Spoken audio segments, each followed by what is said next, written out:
Mr. Minister, you have delivered a very powerful speech this morning, and I had a feeling that you are laying claim for India being a world leader in clean, affordable and sustainable energy. Is that impression correct? Well, I think Prime Minister Modi in the last 3 years has demonstrated his diplomatic leadership in the Committee of Nations in the World.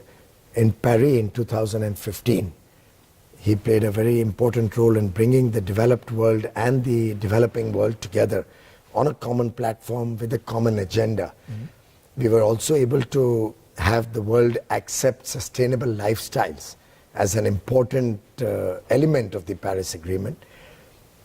It's not about India laying claim to anything. I think it's time that India, with 1 billion plus people, plays an important role in working along with other nations to save the planet.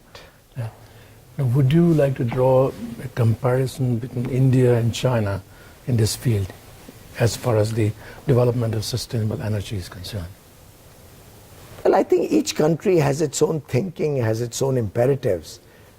If one looks at the last 30 years, the way electricity has been used in very large measure from coal to develop their economy, to develop their manufacturing bases, is largely responsible for the high levels of pollution that we have up there. If one was to see sustainability in a historical context, India is one country that has always looked at a sustainable lifestyle. One goes back thousands of years. India is one country which respected environment, which respected nature, which looked at even the trees and every living organism as an entity which needs to be respected, has its own space in nature.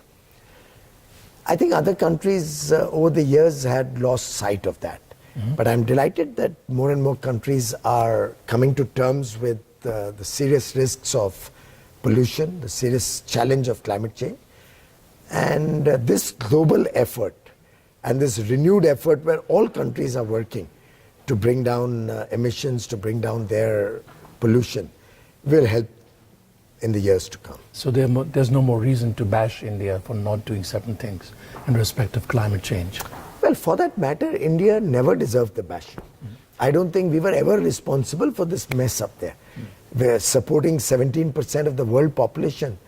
The contribution of India to global greenhouse emission is barely 3%, is actually under 2.5%. So India never was responsible for this problem in the first place. But the leadership in India today, Prime Minister Modi believes India wants to be a part of the solution rather than discuss the problem. Yeah. Now, having sustainable energy for everybody, and it's an important step towards lifting people out of poverty. Are we having success in that respect? Clearly, in fact, the Vienna Energy Forum must be complimented for bringing together both these sustainable development goals of energy access, affordable, reliable, sustainable energy access, and elimination of poverty. And they're both quite intrinsically linked. End of the day, if we really want to get people out of the scourge of poverty, electricity or energy is going to play a very important catalytic role in that. Your mobile access, quality education, quality healthcare, even a simple thing like being connected to the world through a television set. All of these are not possible unless we get electricity into people's homes. I think the children of today cannot be deprived of electricity. It's too basic an amenity that even a single child in the world should not have access to electricity. Possibly, possibly. And we in India are very committed.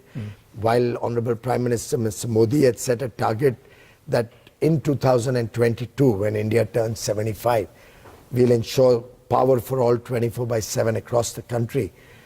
On a personal note, I'm deeply committed to try and make that happen by 2019. Great. Well, wish you all the best, and thanks for your time. Thank you.